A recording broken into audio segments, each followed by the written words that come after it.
I look correct. I put good morning. I put good dining. Good dining. That's all you're thinking about is food, huh, G? Even your phone knows. Yes. Even your phone knows. You see that fast food said he posted fast and changed the beer That's weird. on all of What are you doing? Funny. You messing up. You messing it up. I had it right in. You want to run front? We're gonna get into that. You ain't letting nobody come in with you. You're like, you wanna be late? You're gonna get seen. Yeah, playing at the door. I like that. What's up, everybody? What's up, everybody? You guys hear us? Hi What's up, everybody? What's up, everybody? Shoot, what's up, everybody? Morning. That's Gio's gangster. That's your wrinkle. That's a good impression.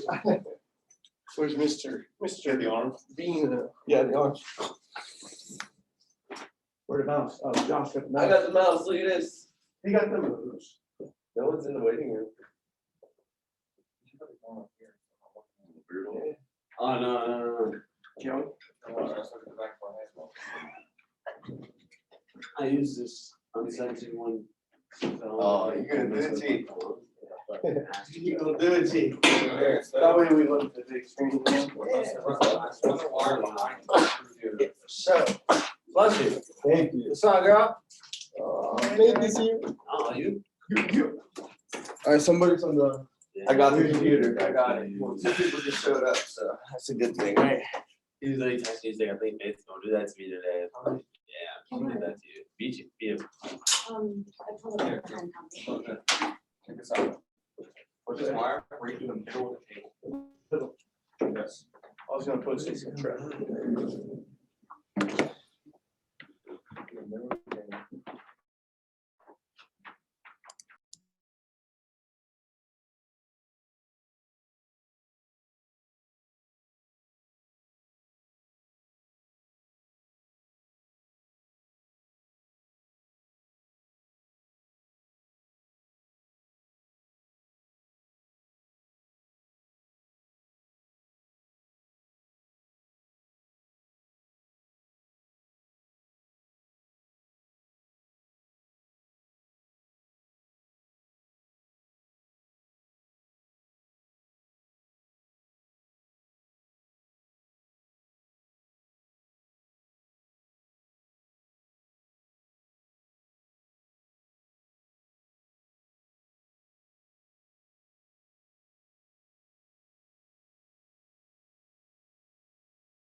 You guys are muted.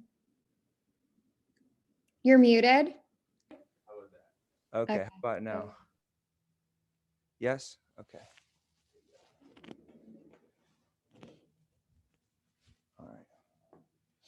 All righty.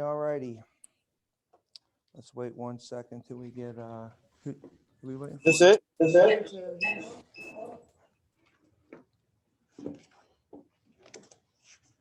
See here. Matt.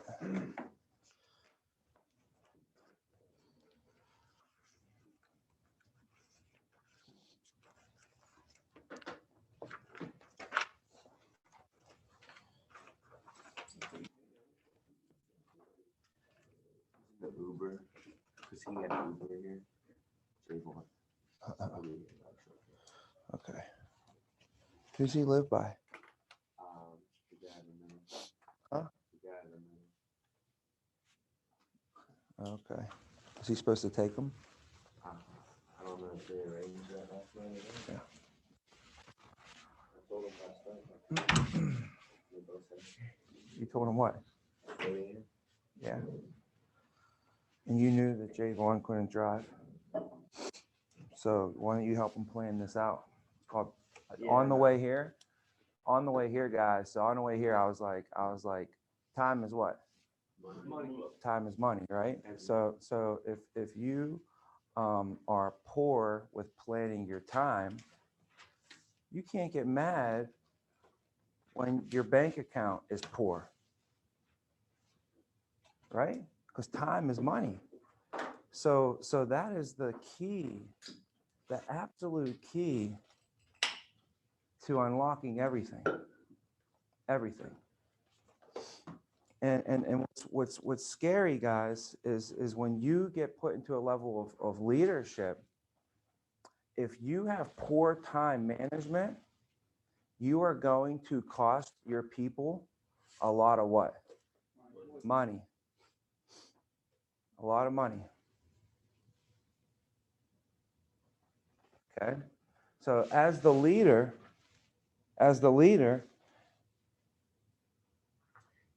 you need to make sure that your people, and you have to be so good with your time management that ain't even an issue. You know what I mean? You have to be so good with your time management that you're so on point. You're already thinking 20 steps ahead, right? And if you're good with your time, if you're no good with your time management, how are you going to be able to help somebody else if you're always scrambling around, right? Putting fires out. You want to be a firefighter or a fire starter? That's right. You can't be coming into every single week putting fires out all the time. You want to be one sparking the fire, leading the charge. But if you don't even know where you're going or how you're getting there and your time's not planned out to the T, then how are you going to help other people plan out to the T? If you're scrambling around last minute, you should have already been 3 steps ahead of this and you should have seen this shit coming. You should have been like, oh, I only have 3 managers. Maybe I should plan out and we have a leadership meeting tomorrow and I got to make sure my 3 managers attend the leadership meeting, Drew, right? Don't you guys have to make sure they are able to get here? You got here, everybody got here. We all moved to Chicago. Javon moved to Chicago. He moved to Chicago and he wants to be in the meeting so bad, he has to get an Uber here this morning. Tommy's sitting on the red couch, just saying what it is. And he lives right up the street, man. Some of us don't live right up the street. It's cool. It's cool. Like I know some it's tough to get up here and we're gonna be here, you're gonna be here later, rocking all day. That's fine. But all I'm saying is if Tommy and Javon lived next to each other and Javon needed to get to the office for a meeting, why wouldn't Tommy ride him here? That's all I'm just thinking. You know? Who's the knucklehead that planned this one out? That put him in an Uber. Hey, Tommy, it's on me, dog. I should have got here earlier. Should have got the Uber earlier. So it's all not good. on you. It's on everybody, man. If I would have known about this shit, I would have planned it out. Nobody brought it to my attention. All I'm saying is I don't let poor planning cause me to be poor. Because this is your money right here. These are your people. So when they're poor, you're poor. Right? Wonder why? This makes sense, guys? How important is it for you have 2 people on your team? Okay, you and 2 people are being respected in their kids and the food on their table. Okay. Oh, wait, I just threw the thing over here. Sorry. Put this in here. But when you have to lead a larger team, like I see managers not manage their time properly, and guess what they don't do? They don't manage their pipeline. And it costs them and their people $20,000 so far this year. $20,000. And you know what it comes down to? Time management. Poor time management. Poor time management. So that's what causes you to lose money, and that's why people are poor, because they're not good with their time management. So we got to make sure that we're focusing on the right things, guys. So we got to prioritize. That's why that book, 7 Habits of Highly Effective People, was just game changer. Game changer. If you master them 7 habits, guess what you're going to be? You're going to be a highly effective person. Effective with your what? With your time, right? So we have to prioritize what is most important. And we have to execute on that. That's why they did that whole analogy, guys, of there's the guy, he stands in front of the classroom and he has a big jar, right? He calls it the mayonnaise jar. It's like a big, Costco size mayonnaise jar.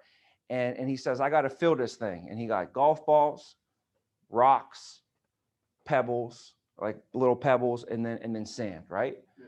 And he says, what should I put in first? Right?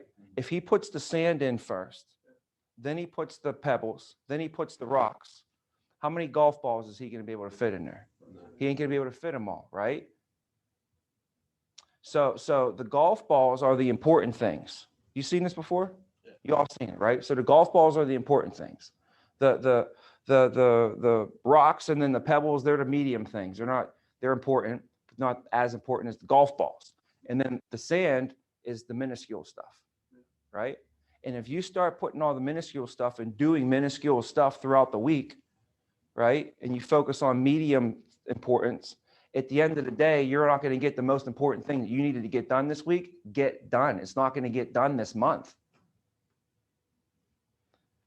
So you have to be almost obsessive about this, almost like irritable about it.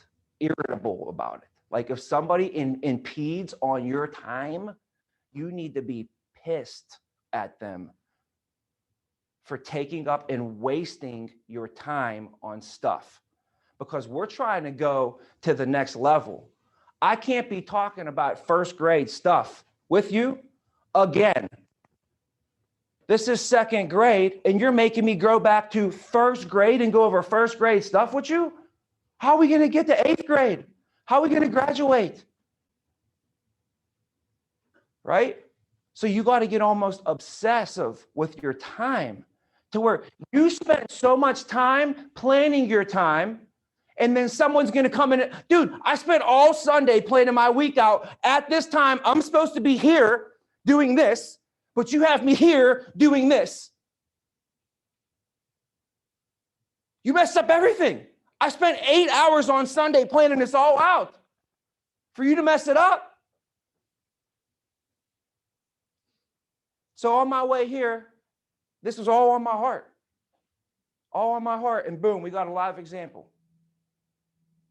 of, I said, poor planning is going to cause people, because time is money, is going to cause poor money for them. And then they get upset because they're poor and mad and upset,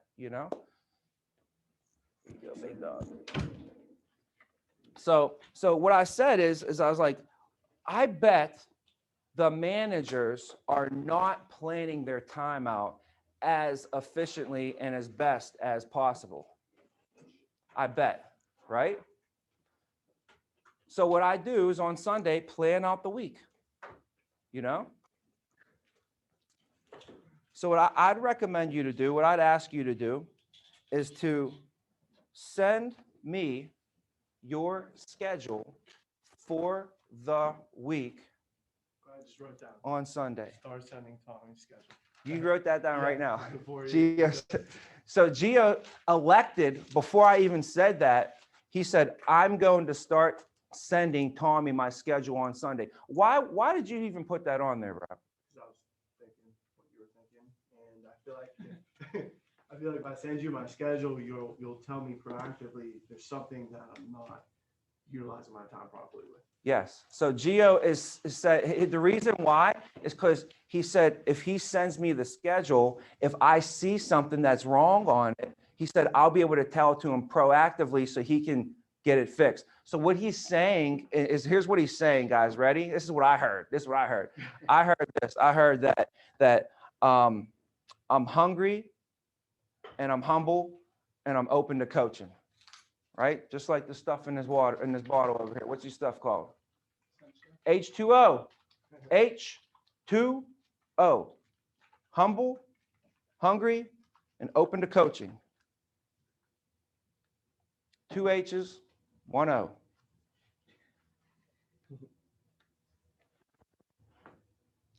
Gio said, I want to send Tommy my schedule so that he can coach me up on my schedule so we can get better, so I can get better. See, that basically he's sending me a schedule asking for coaching, asking for help, seeking help, right? With the most important thing that he has is his time. If we don't learn nothing else today, I want us to have an epiphany of the most valuable thing that you have on this earth is your time. I don't know how many analogies I can come up with right now. I don't know how many personal stories I can give you. I don't know. I don't know what methods I can pull out of my hat right now in order to stress to us and make somebody here, even if it's one person on this call, get it. Because it only takes one to get it. What I'm really trying to drive home right now is there is no more time. Like, tomorrow's not promised. You know? Here's what happened for me, and I hope this never happens to you. I wish this on nobody, but I wish this on everybody. I kind of wish this happens to everybody, but I don't wish this happens to anybody. Okay? I was driving home from my girlfriend's house, and it was late at night, and I fell asleep on her couch, and she woke me up, and she's like, my dad's gonna be coming home soon.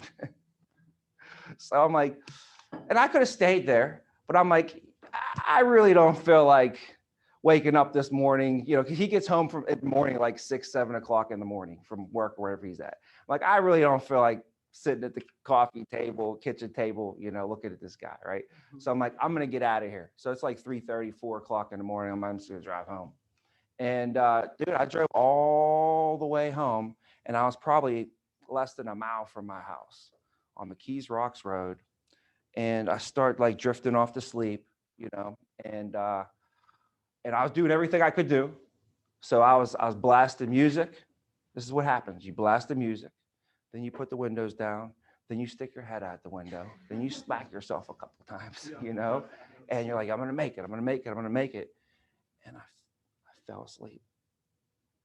And of course, it was right on the road where I can't even make this up, man. It's like crazy. It's like the road's going like this, and then it curves, and then the road curves. So I'm driving straight, and there's a telephone pole. I don't know, that's a great place to put a telephone pole. But yeah, they put a telephone pole right there. I fall asleep, and I'm supposed to curve, and I just go straight right into a telephone pole, right? My car got demolished like an accordion, like whoosh. Like when my mom saw my car, she threw up. She thought I was dead. Like, it was bad. I lost vision in my right eye for a week. I had to get stitches. I was laid up in the hospital. It was crazy. I woke up and I was sitting in the car, and all I heard was like, tss, and there's an airbag in my face. And I was like, oh my God, the car's gonna blow up. So I'm like, I gotta get out of here.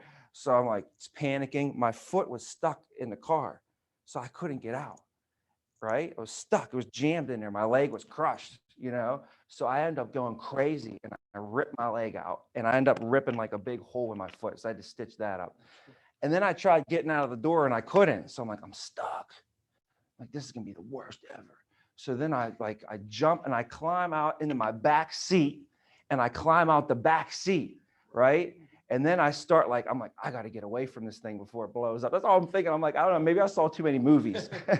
So then I'm like limping across the road, and I just start I can't see out of my one eye. I didn't realize that the whole right side of my face was just covered in just glass and blood, and I was blind. And I'm like walking down the road, hobbling, and just trying to I'm like, I'm gonna go to my house and lay down. I'm gonna go to my house. So I was trying to walk to my house, right? And then I don't know how long it was, but somebody must have saw me, and then the cops came, you know, and then the ambulance came, you know, and then probably about 3-4 months went by where I realized, why are you even still alive? Because you shouldn't be alive right now. There's got to be a reason for this, you know, and what happens, man, is you get a great sense of appreciation for everything, and life goes to a whole nother level after you come out of the cloudiness of having your brain rocked You know, it was probably 6 months of that. I went through post, what's it, post something? Post-traumatic Post-traumatic stress syndrome and post-concussive syndrome, where you lose serotonin in your brain and it causes like depression and all kind of wacky shit to go on. So I went through all that, you know, and they're like, oh, we'll give you this. And I'm like, I'm not taking nothing. They wanted to give me pain pills. They wanted to give me these antidepressant things or whatever. I was like, I'm not taking none of that shit. I took none of it. I don't really subscribe to that kind of stuff, but you know, I know modern medicine helps my son with his heart. You know what I mean? Like we couldn't sit there and pray over that. I couldn't give him some carrot juice to help fix my son's heart. You know, we needed modern medicine and real actual stuff, you know? So, you know, but at the end of the day, guys, what happens, guys, is I realized that I was not appreciative of shit. I wasn't appreciative of stuff. I was actually complaining about stuff. I was actually complaining about stuff. And I thought to myself, if that was it, you would have went to your grave a complainer. If that was it, you would have went to your grave a liar. You would have went to your grave and not have, you would have went to your grave with not have lived to the fullest, you know? So after that, I start just letting it fly. After that, I start saying, what the heck? I could be gone tomorrow. You know what I'm saying? Now, I'm not running around YOLO, you know, partying all day. I easily could just go on party mode for the rest of my life right now. You know what I'm saying? Easily, right? And I almost died in a car accident. So man, you can only live one life, guys. Come on, let's go skydiving. Then we're going to race cars today. Then we're going to go buy a Bugatti. And then we're going to go sailing. And then I'm going to take us to Vegas.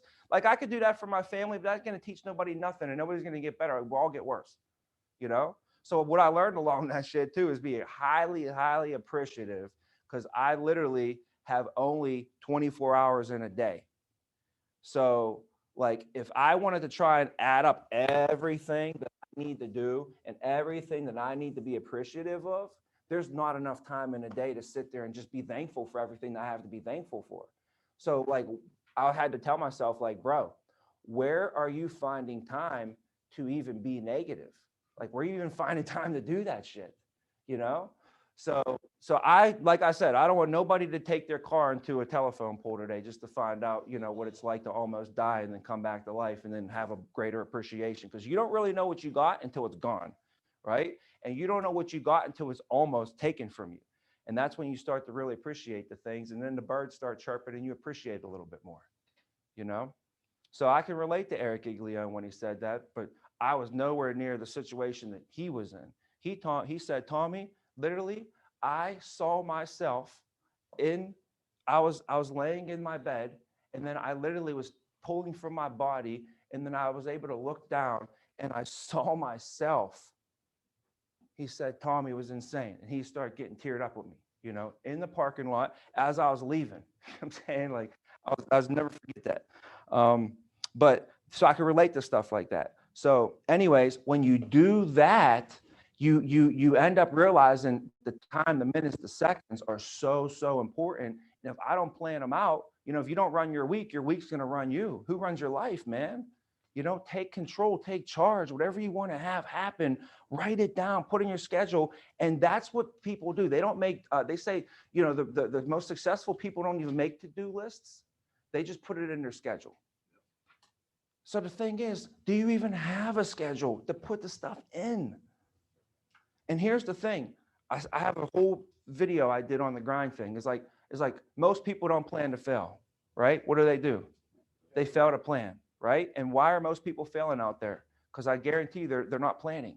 Guarantee they're not. And if they are planning, they're planning it very weekly. Like, I'm going to eat breakfast, I'm going to eat lunch, I'm going to eat dinner. All right, that's good. I'm glad you put that in your game plan for today. That's a smart thing to do, I guess. Unless you're fasting, take that breakfast out of there, right? True? I got matcha tea today too, not coffee. Okay, matcha tea. We're starting to move forward there, but any calories in there? Can't have no calories? All right, just the tea. Good. That's straight. My man, love it. Dude, watch what happens when you burn more calories than you take in.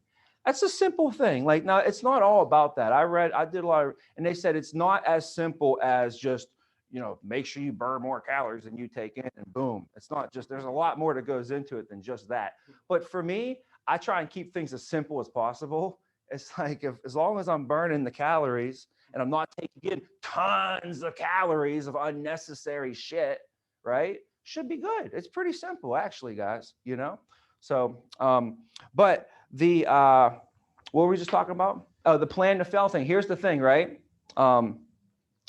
People don't plan on when they're going to plan. So that's why I'm telling you guys Sundays. Sundays is the day of when everybody who I know who's extremely successful in life, even people who run barber shops, ask Eddie. I talked to Eddie about this shit. Ask Eddie. Eddie, who runs the barber shop, right? He plans his whole week out on Sundays because he runs a whole barber shop and he coaches football and he has 3 boys and he's married. If he says, Tommy, if I don't do that, I will probably be divorced. My kids would hate me and my business would fail. That's what he said. He said, if I didn't do that, there's no way I could coach a football team to win a championship. Montour Little Spartans, man. He got all these. If you go get a haircut in his place, he got it all up there. I've heard some people say Friday. Like in our deal, what's like the biggest difference? Why do you like? Well, Sunday? Friday, I don't know about Friday. Yeah. Who says Friday? Who does? I don't know. I mean, I heard like things like Simon.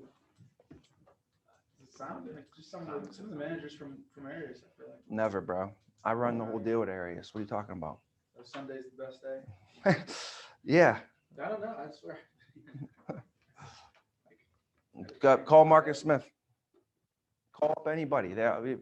It's Sunday. It's Sunday. It's Sunday. Okay. It's Sunday. Yeah. All right. If you're thinking Friday, that might be back in the day when we got advance reports on Friday, and maybe they pulled up advance reports and look at them. But check your notes on that meeting, and I bet you it never said Sunday, I game plan my week out. You know what I mean? Or Friday, they game plan my week out. Friday, advance reports come out, and maybe they might like look at that shit or something, But no, we're busy on Fridays. Like Fridays, you should be doing interviews on Fridays all day, So anyways, I'll give you guys what the game plan. I'll tell you what to do, when you should be doing it. I'll tell you exactly that stuff if you guys come to me, and then you can be smarter and more efficient with your time. I'll tell you what I would have done. I'll tell you if in your shoes, I'll tell you what I have done in your shoes, to make it happen. Because guys, I blew it up. I'm just telling you, like I blew it up, Javon. I brought 10 people in my first month. I brought 10 people in my second month. I wrote 24,000 my first month. I probably wrote another 24,000 my second month. My first month, we did 24,000 me. My second month, it was me and like 2 trainees. We did 30,000. Who do you think wrote that business? Right? My third month, we did 50,000 because I trained them up right, got them released. They each dropped like maybe 10. We had another trainee come through. So I had like 4 agents. We did 50,000.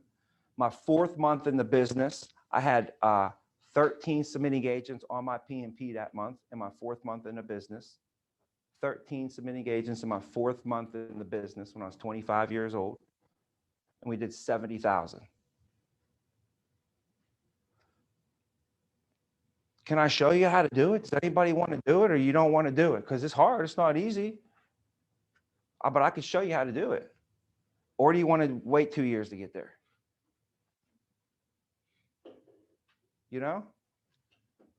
And then it was just off to the races. But I didn't lose.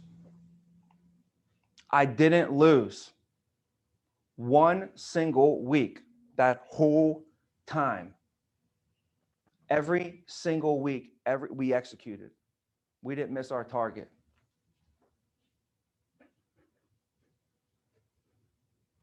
So, we talked, we met yesterday, on the same stage that I got to speak, Tim Grover got to speak. You know who Tim Grover is? All right. You should all know who that is. Should all know who that is. Austin knows who it is. Tim Grover wrote the book Relentless. Just Relentless. Okay. He wrote the book Relentless. Tim Grover didn't have to write the book Relentless. Tim Grover was the trainer for Michael Jordan. He's the guy who trained Michael Jordan. And he trained Kobe Bryant. And he trained Dwayne Wade and multiple other superstar athletes. They say when you want to become the best, you go see him. He will make you the best. What's that? Barkley, like everything. Charles Barkley. He trained Charles Barkley. Right?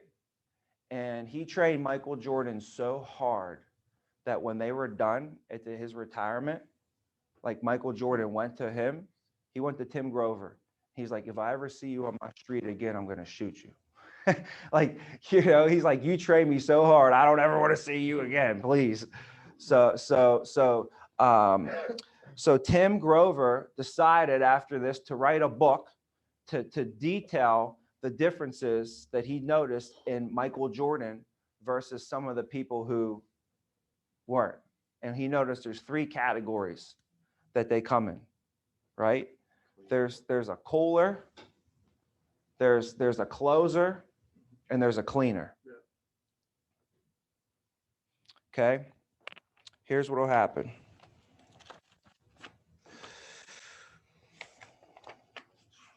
I got 3-4 pages of notes on them. You could go to timgrover.com right now /free, and you can download the Relentless 13. Print it out, keep it with you. I'm going to do that. Yeah, the Relentless 13. I'd like to maybe get a nice one, put it up on the wall in the office somewhere. I think it's pretty cool.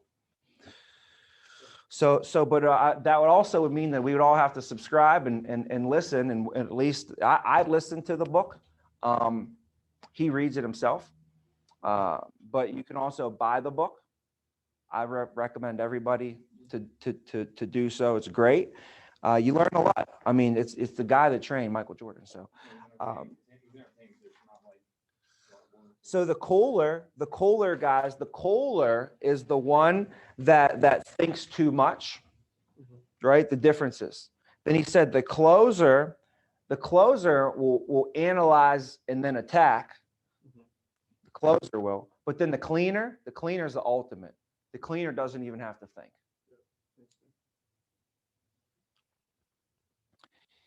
He said that the coolers are someone who can have a good game. The cooler is someone that can have a good game. Maybe they had a big game. He's like, that's like maybe they had a big game in high school and they're still talking about it today. Mm-hmm. The cooler is someone who did something, they could do something, but they're really not doing nothing presently or in the future. That's a cooler. Once in a time, once in a while, but haven't done anything in a while. That's what he said a cooler is. A closer is someone who can put together an amazing season. An amazing season. He's seen people like this. They come and they have a good season, man. But they're not obsessed and they won't do anything for greatness. They'll have that winning season, and you know how hard it is to repeat championships. That's why Michael Jordan is not he's one of the greatest, because he won one, and he did what is absolutely impossible to do. It's like 0.002% chance to do this, is to win another one in a row. And then he did the absolute unthinkable, and he won 3 in a row, which is just, you don't even think to do that, right? So he don't just put together like a good season. He put together a championship season, 3 of them in a row. So he said that, you know, a closer puts together an amazing season, but a cleaner puts together an amazing career. Not just a good career, an amazing career. And he said Michael Jordan was the ultimate cleaner. He said everybody gets zoned in, like Kobe was in the zone. They were all in the zone. He said they were all in the zone. But Nobody was in the zone like Michael was in the zone. Like some people would actually take a second out of the zone and like zone out. He never zoned out. He was always zoned in. Every second of every day, every time. It was radiant around him, radiant around him. His players said they didn't even want to go to practice with him. They would rather go to the game. They said practicing with Michael Jordan was so hard, so hard. Like we couldn't wait to just play the Phoenix Suns, the other team. You know what I'm saying? Like that's how bad this guy wanted it, you know? So those are a couple big things that jumped out at me, you know, and I wanted to pull it to you guys. And there's so much more I can go over. I just go, he literally went over with us for a whole hour of just absolute, just fire straight from Tim Grover. So, you know, so guys, let's see here on time check real quick. All right, good. So let me just touch base on the SGA call real quick. All right. And these people on the SGA call are to the T, like Sabrina Lloyd, she was like, dude, I got kids. I'm a mother. I have 3 kids. I have a husband. I got to run this business. She's like, believe me, my time is planned out to the T. And when people are asking me, I just tell them, I got to let them know. Most of the time, I just get to the point. Just get to the point. Just get to the point. You know, I don't need to know how the baby was made. Okay. I just need to know, was it a boy or a girl? You know, and she's just like, dude, because my time's so valuable, it's so planned out. And that's the theme that I gained from this call, was that these people on this call are highly focused on their time, because it all comes down to minutes and seconds and all that. And when the thing is though, you recognize this, the higher that you go, there's 2 things they say. The higher that you go, the more your ass shows, which is just a funny little thing on the side. So just remember that, okay? The more you grow up, and you're going to want to go up, well, the more people are going to be shining lights on you, looking at you, right? But also, the higher you go, the more responsibilities you have and the less rights you have. And especially with your time. Like back in the day when you were an agent, dude, if you wanted to go mess around, go mess around. It ain't affecting nobody. It ain't affecting nobody. But you know, when you have 5 people on your team, there's 5 people that need you to be at your best, and you know, whatever it needs to be. But you need to manage your time a little bit better now. And then obviously, when you're the president of the United States or something, when when you have 100 people that you're responsible for, if I tell 100 people to take 5 minutes and do this, I just took 500 minutes of people's time over something dumb or something good. Depends on what I'm directing. You think? So now every move that we make as you grow and you have more influence over more people, it's even more impactful if you can direct people with their time to do this versus that can make a huge impact on your organization, right? So before I even get into this, you know, the lesson on that is it's put first things first. It's from 7 Habits of Highly Effective People. Okay, if you just read that one chapter, the good thing about the book is it kind of all flows together, but you could break a chapter out and read it and it'll make sense. So it's put first things first. And in our business, the first thing is recruiting. The first thing is recruiting. So on a weekly basis, like if you didn't get that done, what did you get done? That's number one. That's number one. So when you write recruiting down and you put number one, then you put recruiting down, what do you put next to it though? You can't just say, all right, number 1, I got to recruit. Number 2, I got to train. Number 3, I got to motivate people. Number 4, I got to make sure the business, you know, I got to have a system place for retention, whatever your 1, 2, 3, 4 is. But in our business is always recruit, train, motivate, manage the business on the book. So anytime I got confused about what to do, because it's going to get crazy out there, hopefully for you. Hopefully you're out there, man, and there's just all kind of shit going down, man. You got people over here, this one's crying, this one's happy, this one got a $10,000 bonus. You're trying to take this one to dinner over here. You're gonna meet with their mom. You got 3 third interviews tomorrow. Your schedule's packed tonight. You got to still call these referrals from the guy gave you from yesterday. You're like, how am I gonna call these referrals? If I don't call them today, you're gonna get cold. I got to call them here. You know what I'm gonna do? I'm gonna get my phone set. I got to hire a phone set. You're starting to figure stuff out, right? I hope it's crazy for you. And then you have to go like this. You have to go, whew. Let me quiet the storm for a minute. let me get back to what I need to do, okay? Because if I let everybody pull me in all these directions, I'm never going to get the main things that need to get done. So I need to go, what do I got to go back to? I got to, number one, make sure, am I recruiting, training, motivating, manage the business on the books? Do I got that all done this week? Well, recruiting for me could be different for you, you know? Recruiting for you might just be simple. Like for me, my recruiting this week is I got to get my 5 interviews set. That's it. My 5 interviews set. As an essay, guys, let me just tell you like a bare bones minimum where I would be very, very like afraid to be at, but here's a bare bones minimum is as an essay, you have to get 1 code every other month, right? So in order to do that right now, we're coding like 1 out of 4, let's call it. So it's going to take you 4 hires to get your 1 code, right? So if you get 4 hires a month, then you'll get 1 code a month. Make sense? If you get 4 hires a month, you'll get 1 code a month. And if you're getting 1 code a month, that will maybe get a little traction, slow growth, you know. Slow growth is, you know, slow growth is no growth, but slow growth it's something. Okay, 1 hire, 1 code per month. But here's the thing: you don't need 1 code per month as an essay, right? You need what? 1 code every other month. So what's the bare bones minimum that I need to know that I'm doing to at least maintain a bonus for myself, right? So let's go 1 code a month. I'll show you how to get that real quick. In order to get 1 code a month, you got to get 1 hire a week. Our agency, Natalie Linker said that our agency has the highest percentage of hires when people go to the group than any other agency that she's seen out there. So when we get people into our company overview, they're coming out, you know, pretty good on a higher ratio. It's not like, you know, I don't know. If you spend a whole bunch of money and put a bunch of people in the company overview and you're like, oh, just everybody hates it. Well, that would suck, right? But no, we're getting the highest like people sticking and all that. So the point is it's 10 to 1. Here's the whole point. So if you set 10 interviews this week,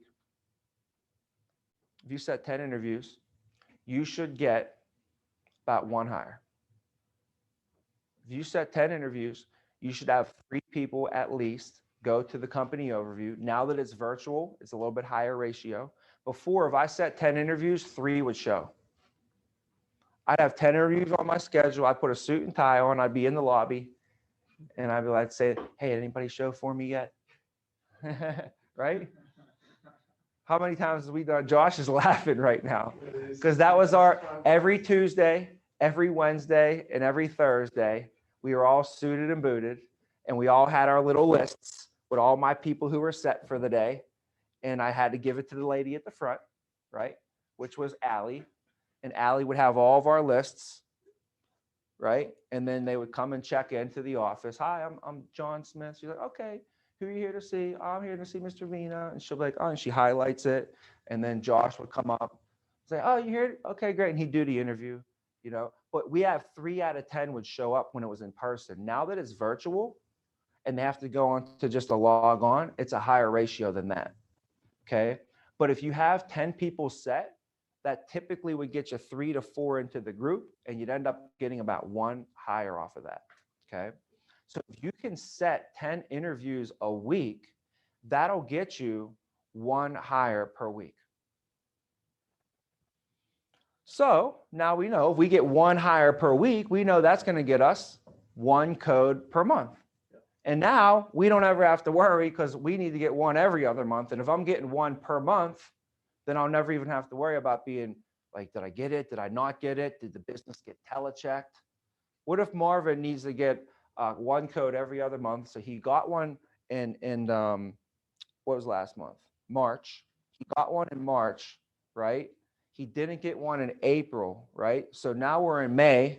We come back from Cancun and he's like, oh man, I got to get this code. Well, the guy's license didn't come through. So we got to wait for his license, right? Then we got to get him appointed through the company, and we get him appointed through the company right at the last second, you know? And then Marvin sends up the deal and it gets telechecked. It gets telechecked, right? Or trowed. Or RIP, return initial premium. There's no bank account information for it. Wrong information, whatever happened, I don't know. But something happened to where it didn't load as a code for him. Now, Marvin missed, he didn't get a code for those. The following month, he doesn't get a bonus off of his team for the entire month, right? That's because we're playing the minimums, right? When you play the minimums, that's how you're skirting that line. I don't know if you guys like, thrills or something. If it's just like a thrill for you to like try and see if I can let's see if I can hurry up and still, I like the thrill of just trying to maybe make it, maybe not. I like the thrill of knowing that I could maybe lose my bonus at the last second, but trying to get it in. And then I like to try and send emails to home office and bust everybody's balls and make everybody work overtime to try and make up for me being a bad, poor planner and procrastinator. That's pretty much what happens. Okay. We should never even be there. We should never even be close to there. Never. It should never even be a conversation. Like you should be getting at least one code per month as an essay. At least. When I was an essay, I had 10. 10. That's why I'm saying one. Come on, come talk to me. I feel bad for you. I'll help you. You know what I mean? I'll help you plan it out. So anyways, the number now, okay, technically, here's why I don't even want to say this, but technically it's 5. If you get 5 interviews set per week, you end up setting 20 interviews a month. 20 interviews a month will get you 2 hires a month. And over 2 months, that'll get you 4 hires, right? So if you get 4 hires over 2 months, then those 4 hires are going to turn into what? 1 code. 1 code for the next 2 months. So every 2 months, if you get 4 hires, you should at least get 1 code. But I don't even want to say 5 interviews set per week. But like let's say you had a bad week and you only set 5, you could just tell yourself, all right, at least I'm still okay. Like I'll still be able to survive and get my bonus and all that stuff, right? Because the worst thing is, do you think the agents that he trained in March are going to be better or worse in May? Better. So now his agents are really getting some strides. Now they're really dropping the business in May, and then Marvin don't get the bonus off him in May. And then he says this is a scam. So make sure you guys know the game, know the game. And you can't be late. You can't be late. And you can't procrastinate. Hires is no joke. It doesn't just happen on its own. So the number one thing for the week, priority-wise, is what? Recruiting. Training is this. Here's training, okay? Training is, I got a new trainee coming in on Monday. I'm responsible for training them. Whether it's a new trainee in training class, or maybe I'm a GA and Marquise trained up somebody as the essay, and now it's my turn to take them out. I'm like, all right, I know I'm going to be taking this new trainee out, and they're in my hands on Monday. I'm going to come in on Monday with 8 to 12 presets. If you know you have somebody that you're responsible for training, you have to make sure you come in with the activity. Number one, we got to show them success. And you know that the only way to have success is presets. So if there's any day in the week that you need the presets, it's the first day that they come in for that phone session. Also, what happens is Hunsberger sits over here with the new girl from 6 o'clock till 7 o'clock during phone session. And I'm not saying this happened, but does happen. This happens. You know it happens. I'm like, what happened on the phone? It's like, oh, I had a new trainee and I had to spend time training them during the whole phone session. So I wasn't able to get my phone calls in. So that has to be more proactive for us, guys. We got to be more proactive and not poor planning, because the money is made on the phones, right? And then teaching them this lesson up front, like, hey, Johnny, I would love to train you during phone session, but this is the most important time of the week for us. So I'm going to train you around, we're going to work from 4 to 5, but at 5 o'clock, we got to get on the phones. And if you're not ready, you're just going to listen. It's cool. 100%. But you know what kind of lesson did we just teach them? We just taught them the importance of what? A phone session. Yeah. Right? Guys, listen, the other day, I don't know, you guys ever see the multiplication table thing? So when I was little, see, I was walking by and there was a notebook in my house, and it was one of those graphing notebooks. You ever see a graphing with the graph paper? Yeah, he has it. Josh has it. Oh my gosh, you're the only person that even uses one of these. It's crazy. So look at this thing, man. So everybody should know what I'm talking about, but graph paper. See how it's graph paper? Right? Okay, so I was like, oh, look at this graph paper. And then Tommy was doing his math. I'm like, graph paper. Tommy's doing his math. I'm like, oh, let me show you the multiplication table thing. And I'm like, you know about it? He's like, no. And I'm like, Jess, you know about it? My wife didn't even know about it. So you guys might know about it, but all you got to do is you take, you put an X, and then I think you put what do you put, a 0? Yeah, you put a 0, and you put a 0, and then you count 1, 2, 3, all the way down to 12. And then you count all the way down to 12, right? And then right here is all zeros, this row, or this column zeros, this column's all zeros. And then you put a 1 here, and then what? 1 times 1 is what? 1. And you put a 2 here, and right? And then 1 times 2 is what? 2. And you put a 3, right? And then over here, and then now you're in a 2. So then you go 2. So then it's 2, and then it's 4, 6, 8, 10. And then you're into 3s. It's 3, 6, 9, 12, 15, 18, right? And you go down 4, 8, 12, 16. And then all you do is you literally, I said, Tommy, I said, what's 9 times 7? He just goes over to the 9 and goes over to the 7, and boom, there's the answer. So anyways, I did that for him. And I said, now you do it, right? And then as he's doing it, I said, I'm going to go to the bathroom. So I went to the bathroom. I went pee. Okay. This is the story. Okay. Sorry, it's part of the story. I went pee in the story. Okay. So I come back out of the bathroom, right? And he left the table. Right? Yeah. And said like something silly, like, I'm going to get ice cream, or I'm going to go upstairs now, or I'm going to go whatever. And the point is, guys, is he had like probably 75% of it done. And Jess was like, oh, we're going to go get a bath or something like that. I was like, no. I was like, come on over here, man. When you start something, you got to finish it. That's the lesson here. You start something, you finish it.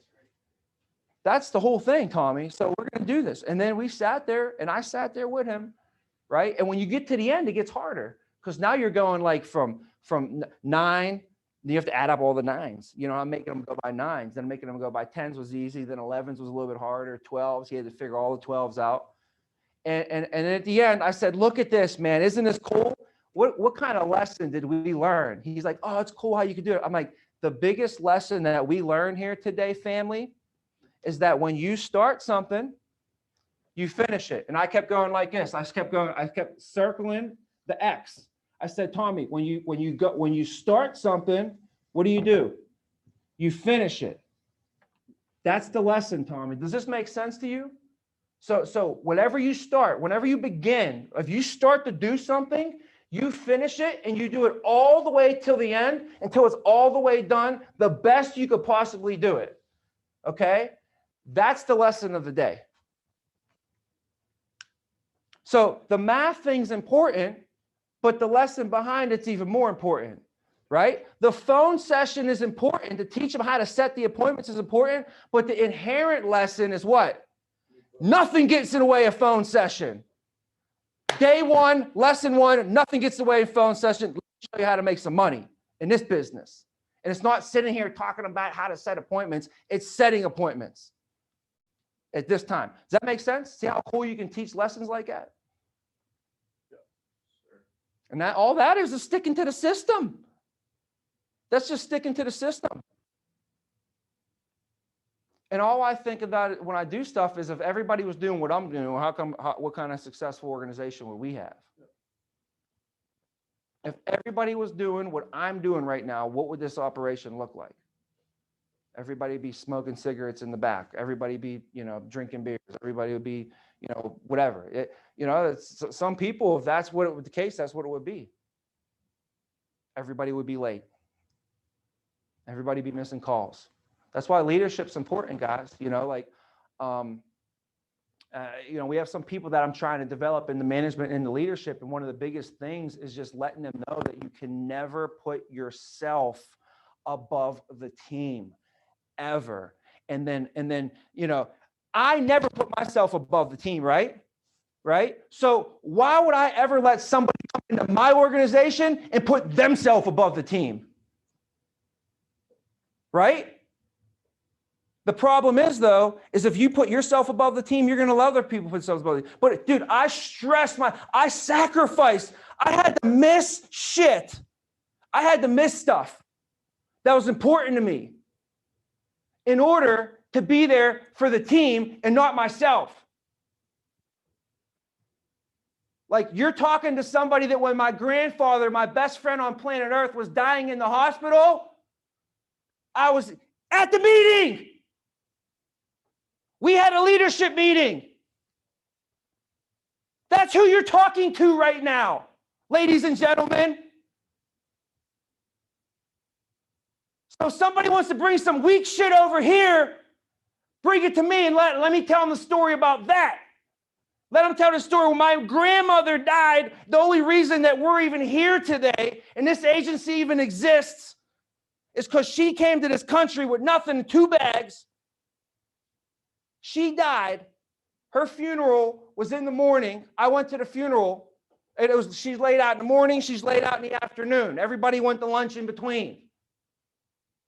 The whole family, everybody's in the town. I haven't seen him in a long time. I said, sorry, guys, we got a meeting.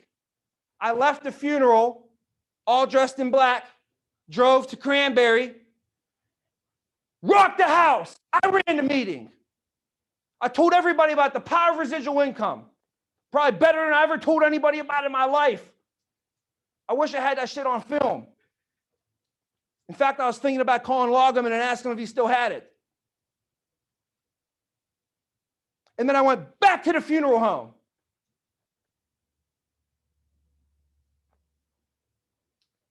You're talking to somebody that would never put themselves above the team.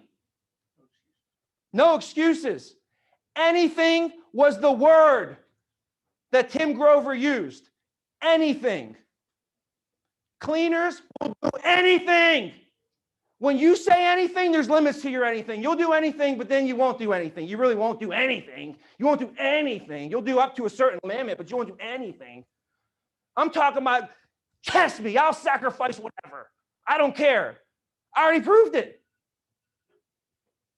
All the money in the bank I had, all gone so we could start this agency up. And then when I had a little bit, I had to borrow, I put it right into the leads. We ain't making no money. I'm not making any money.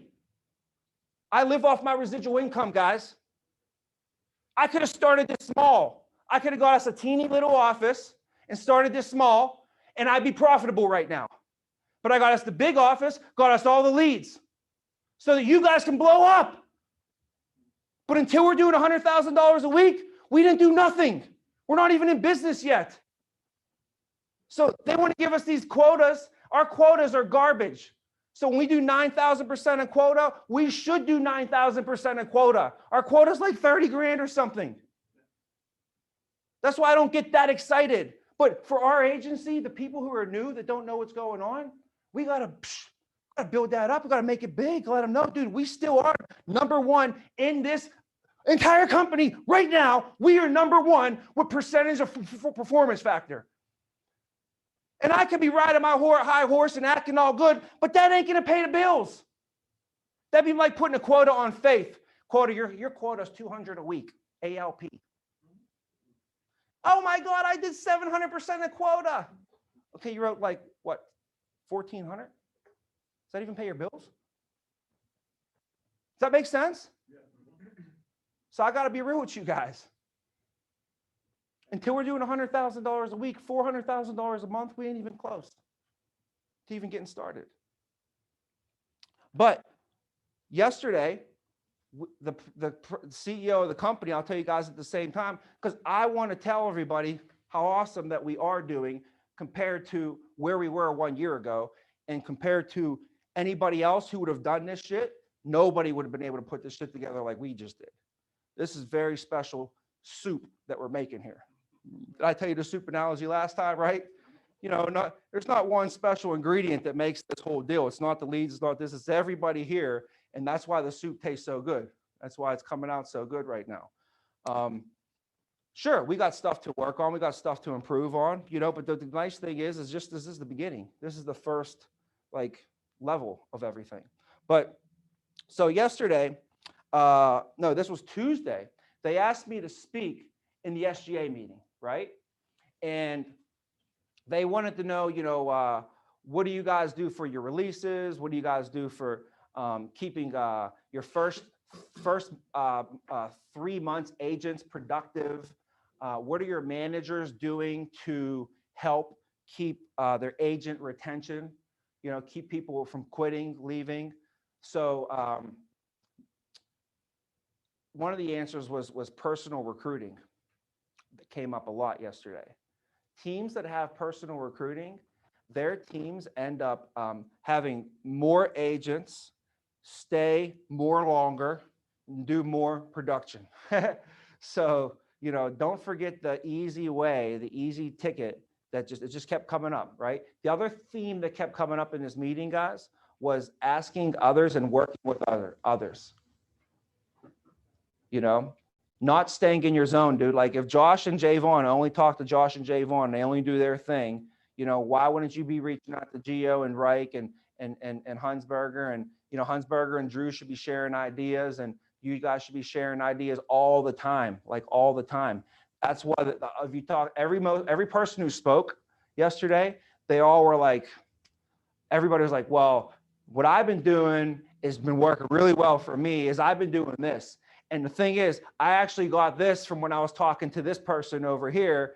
And I wanted to thank you, Johnny, for giving me this information. Like I gave a shout out. I was like, so guys, one thing that we do for our agents to help them stay focused on not just like the day-to-day stuff is we got to keep them focused on long-term. First of all, guys, I run a 3-hour training with all your agents the first day. No SGAs do that. Like no SGAs sit there and do all that. So I do that. I think helps, lays the vision out. But also, the 4 milestones is important. So make sure you're reiterating the 4 milestones, and we got to maybe get a better reward system for that besides just saying, hey, you hit your milestone. Like what I was thinking is like if we can find an award that's kind of like a puzzle, and every time you do it, you get a piece of the puzzle. And when you do it, you get all 4 pieces of the puzzle, and they could put it in a frame and hang it up in their office or something like that. But I don't know how to make that. I mean, I got this made in my head, but like, who do I call to like do this? You know, I don't know. But anyways, I got that on the docket. Okay. Also, if you guys can help me, I don't want to announce this to the agency because I'm gonna have a bunch of people say to me, "Oh, my cousin, my mom, my dad." But we need to hire somebody to work as a video content person. We're gonna have them work at least part-time here at the office, 20 hours a week, doing video content. I'd like them to make graphics, like if they can make like a flyer for contests and stuff, and do a lot of inner office videos, pictures, and do the content, just the content, editing videos. If you guys know anybody at all, you know, but I don't want to send it up there and then, because then they're going to, because I don't want to guarantee I'm going to hire them, and I'm going to feel bad that your agent gave me somebody and then I didn't hire them. You know what I mean? So I just keep it between us. Cool. So I want to hire that person. Yes, the agency meeting. Yeah. You could just go right on the Zoom. Yeah, just go on Zoom, do the recordings, but if you have it. All right, so at the end of the meeting, at the end of after I talked and everything, they're like, all right, we're gonna break for lunch here in a minute. And then the president like stopped or the CEO, Steve Greer, stopped, and he was like, before we break for lunch, I just want to take a second with everyone here. And I just want to recognize Tommy Vena and their agency for moving out. And the day they signed their lease, the very next day, the ink probably wasn't even dry, he said, they announced this pandemic. And a lot of people could have quit, gave up, gave back, da da da da da. He's like, some people were even thinking like, oh my God, I don't know how Tommy's going to do this. He's like, there are some people that, you know, were questioning and kind of waiting to see what was going to happen. And he's like, if there was any doubt of who Tommy Vena is or what these guys, what this agency was about, he's like, you guys erased all the doubt, you know? So, you know, say, you know, he's like, I'm proud of you guys. I'm proud of you, you know, for doing all that and everything. So to hear that from the CEO in front of the whole entire company was pretty sweet. It was pretty sweet, you know?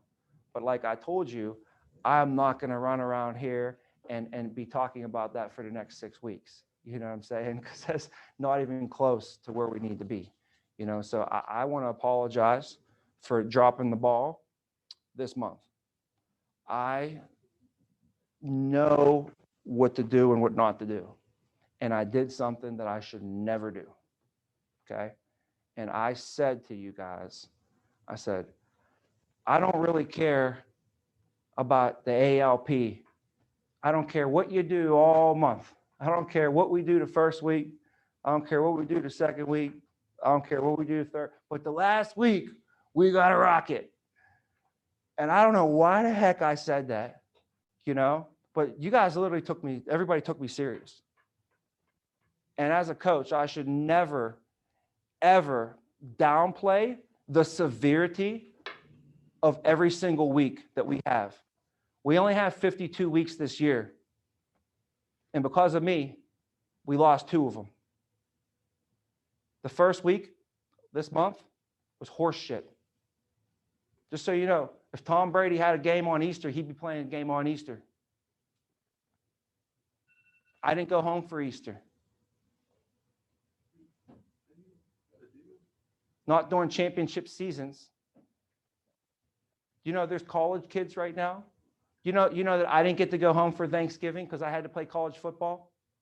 Anybody feel bad for me? Does that feed my family money, residual income? Does that have anything to do with any bearing on my life at all? No. No. When I was in college, no Thanksgiving with the family because I had to play college football. Right? Now we got grown men in business. Grown men in business. Women in business. They're running a whole organization. They are Tom Brady. And say what it is. Nobody took that week serious at all. Also, maybe we paid too many bonuses out in March because people got all this money, now they don't want to work. For real. So I'm like contemplating doing big bonuses and contests and stuff like that. Like I gave away 10,000, then we give away 12,000, and you get all this money, now we don't want to work anymore. Full belly syndrome. Think we could go on vacations and party like we want something. That's not where I'm at right now, guys. Just so you know, I'm not there. If you're there, let me know, okay? And you could go on a different page than us, but I'm on a different page right now. And I don't think most of us can afford this. And the people that we're responsible for leading cannot afford that right now. They're just getting started. This is their first month. This is their first week. This is their second month. If I start going into party mode and relaxation mode right now, everybody else is going to do that and they're going to suffer. They need to be in like starting their business mode. You know what kind of mode I was in when I was starting my business? I was so hungry. I would have done whatever, anything. I lived right next to the office and I woke up and went there and came back and Casey lived right with me. Casey, where do we live? The club in North Hills. How many minutes did it take us to get to the office? 5 minutes if we hit that light by BP. That's how serious I took it when I was 24 years old. I wasn't even 25. I moved into my apartment. On my 25th birthday, I was door knocking. Yeah, that's good. When I started my business for the first 2 years, it was nothing but this. 3 years, I didn't take a vacation for 3 years. My wife was pregnant. And I'm like, if I don't take a vacation now, we're never going to get one because she's going to have a baby. And then she's going to be stuck. And we're going to have another 9 months before I'm like, I got to go now. So we finally scrambled and took a quick trip, 4 days to Jamaica. After 3 years of grinding. But while I was in Jamaica, I got paid $17,000. And I was at dinner with this random guy and I showed it to him and I recruited him and he lived in Vermont and he moved to Pittsburgh. True story. True story. Also why we gotta stay consistent with the income right there. I'm at dinner. I'm like, dude, he's like, what do you do? I'm like, here's what I do. I'm like, isn't it cool to be on vacation and get paid? He's like, dude. And I said, tell him. So him and Kayla, his wife Kayla, they go to Vermont, pack their shit, move to Pittsburgh, recruited them in Jamaica, right? So anyways, if I don't embody, if I don't go back to what I was doing and that type of work ethic and that type of focus, and if I can't bring that for my new people, I'm going to be pulling. Imagine if that was me. I'll be pissed right now, dude. I would be pissed if I came up in this thing and I'm trying to go 100 miles an hour and my boss is like, slow down, man. Take it easy. Like, what? Am I in the right place right now? You guys feel me? Yeah. We don't have no time for this. We got to be better planning our time out, and you're going to move faster, and then you're going to allow all your people to move faster, right? So anyways, I got so many notes that I'm not going to bring them to us today. I'm going to organize these notes over the last few days, and I'm going to implement the things that are really good out of here, and it's going to take our agency to the next level because there's some fire we're going to be able to start implementing too. And just guys, so you know, this is construction barrels everywhere.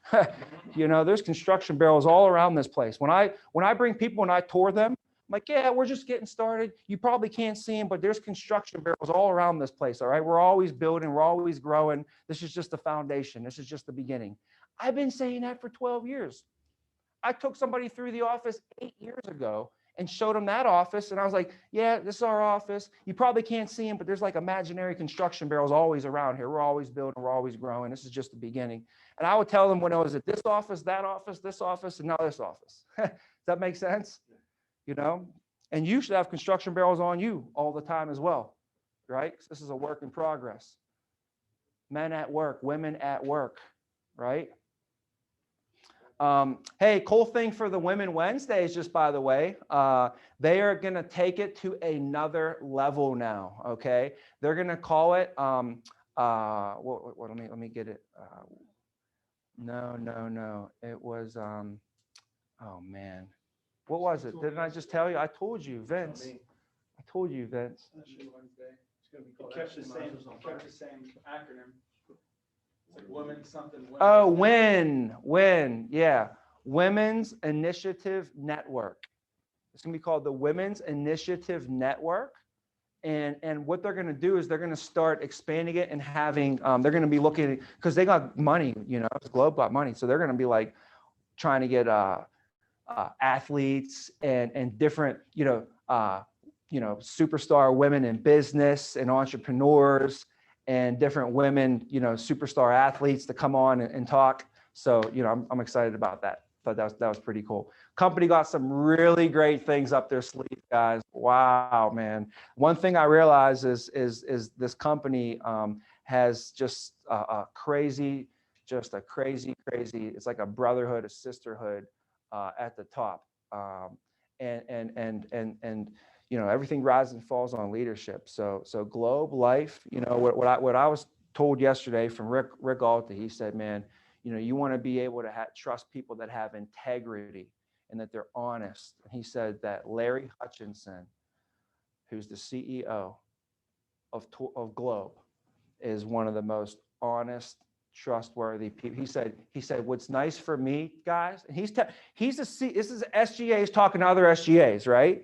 You know, this is SGA's talk. He's like, what's nice to know, everybody here, guys, is that, you know, our families and our futures are in great hands. And he's like, I'm confident. And Bernard Rappaport met with Rick Altig. And Bernard Rappaport was the owner of this company. And he said to Rick Altig, he said, Rick, my good friend works at this company called Torchmark, and we're going to sell the company to Torchmark. And Rick, he said he was sad. He's like, what the heck, you know? But Bernard Rappaport knew. He said to him, he said, listen, Torchmark is going to be able to do things for you that I will never be able to do. Because Torchmark, I mean, think Bernard Rappaport was a single owner of the company. When he became a part of Torchmark, Globe Life is the largest life insurance company on planet Earth. We have more policyholders than any company out there. You want to talk about power? Like literally, we got power, man. They can make stuff happen, which is cool. So we're part of a great, great, great, huge, amazing organization with just super smart, intelligent, big-hearted, honest, great people at the top, man. And then when it comes down to American Income, Steve Greer, David Zoffin. I mean, they say David Zoffin works harder now than he ever did before in his life. And he's on a salary, you know? So it's, and then it trickles throughout the whole entire company. You talk to our home office, dude, they're sharp, super sharp people. I've been around for almost 13 years with this company, and we had different CEO, different people in home office before, and it was always good. It was a well-oiled machine, but man, it's now even better than ever. I promise you, it's amazing. So with all that being said, I think that the theme from everything that and just, I mean, there's so many different pointers I can pull out, but we're not slowing down anytime soon. We're not like he literally ended the meeting telling us there's no slowing down. You know, as much as we did a good job, we cannot stop. If we had a record-breaking month last month, then this month we got to break that record.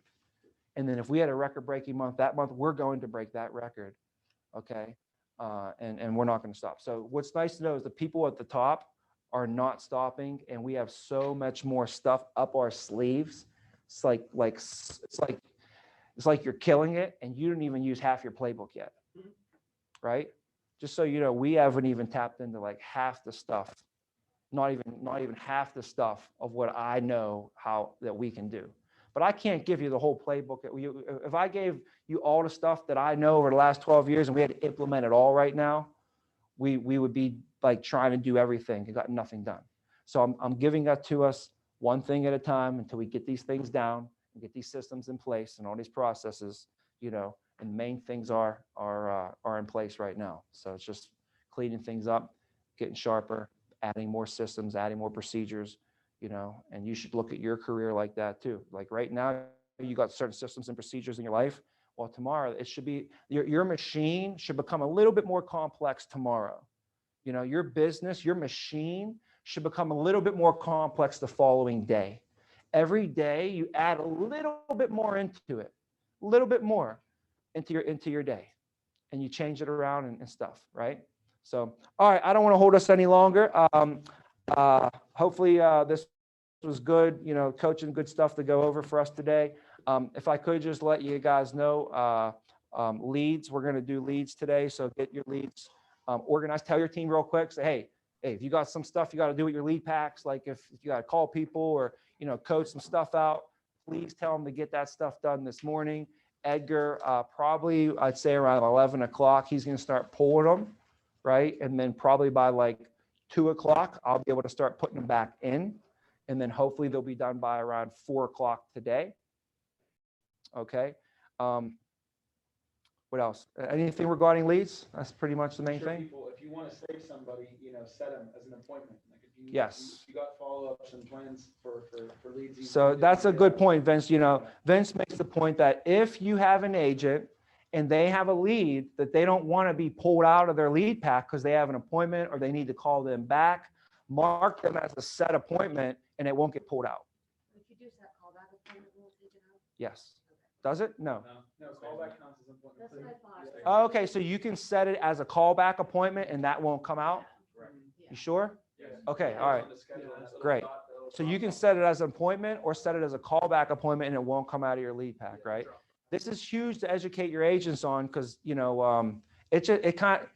can fix it, but it kind of sucks when an agent like, I had this appointment and then it fell out and, they get frustrated, Every night. right? So anything else, guys? What else? Got one more. I Vince got a question? You, in that SGA meeting by chance, was there any, discussions about like the vaccines promoting, door knocks happening again or anything like that? No, that's a good question. Because of the vaccine, are we going to be able to door knock and stuff anytime soon? They didn't Just the mention. age of it in general. Yeah, they didn't mention anything like that right now. No, Alright. good question though. Cool. Yeah. Cool. No, there was a lot to go over in that meeting, guys, and we could literally be here all morning. And like I said, they kept us in there from 10 o'clock until 4 o'clock.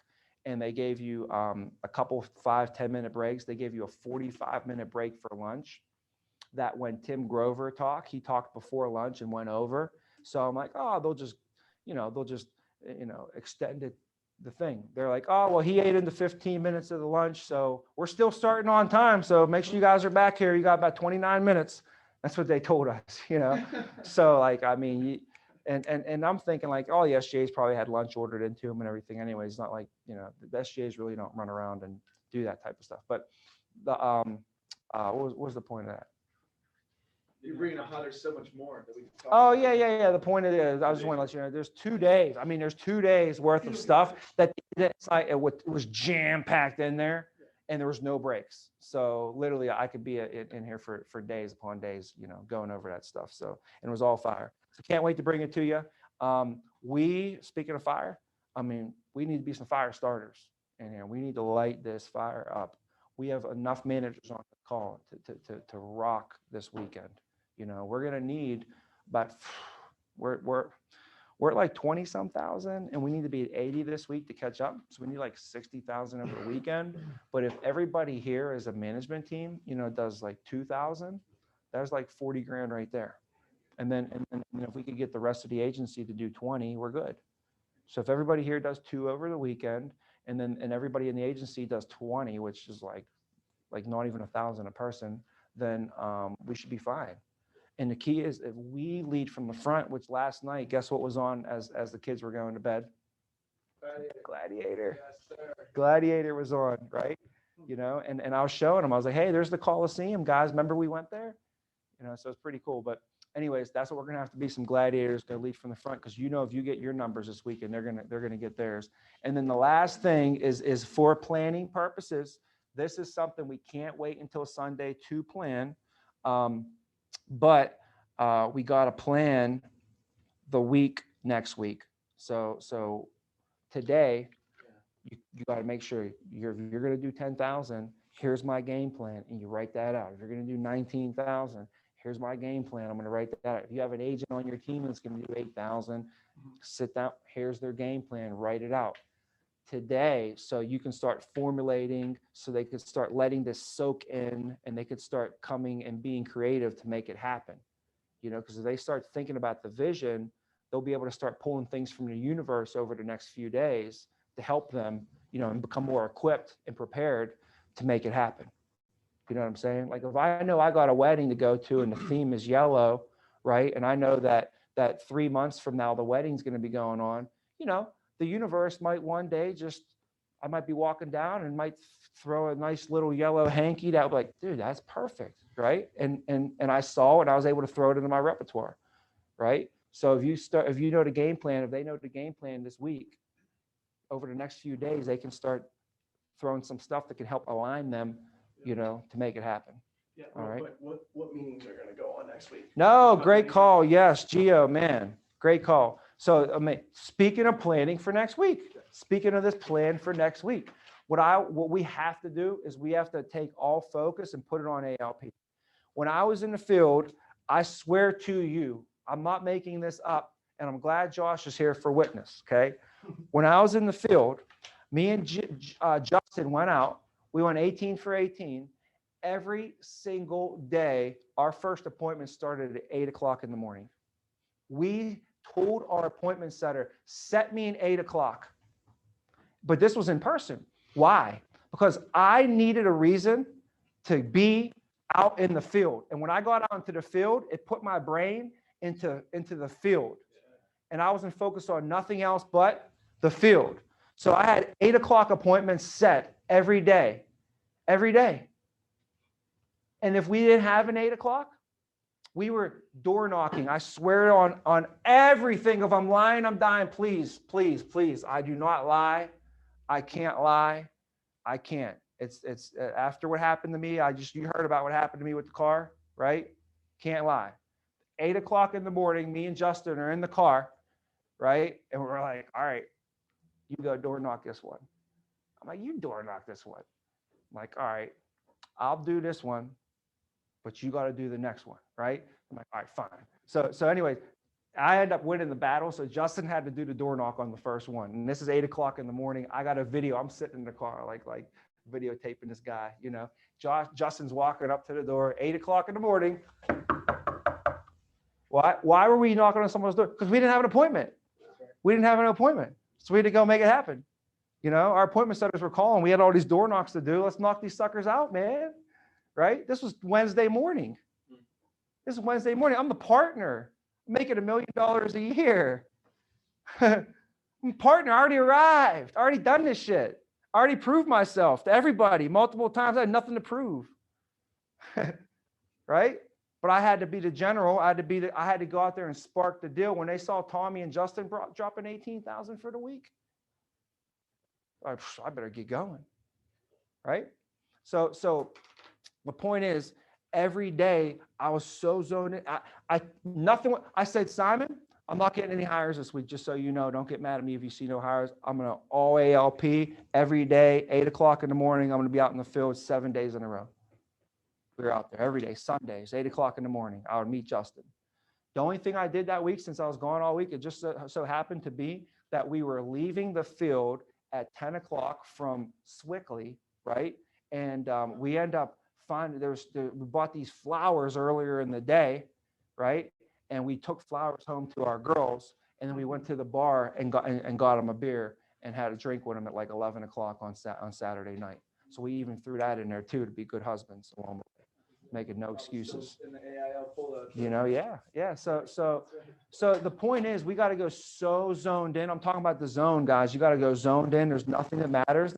No meetings. I don't want to have any meetings that week. I want to have an agency meet to kick things off, to keep things normal. Other than that, no meeting. Game plan would be, if you run a Sunday phone session, then you can rock the field Monday. If you don't, then rock Monday phone session, and then no more phone sessions the rest of the week. I think it's a huge thing this weekend. No Thursday phone session, guys, next week. No Thursday phone session. Okay? No meetings, none. No meetings.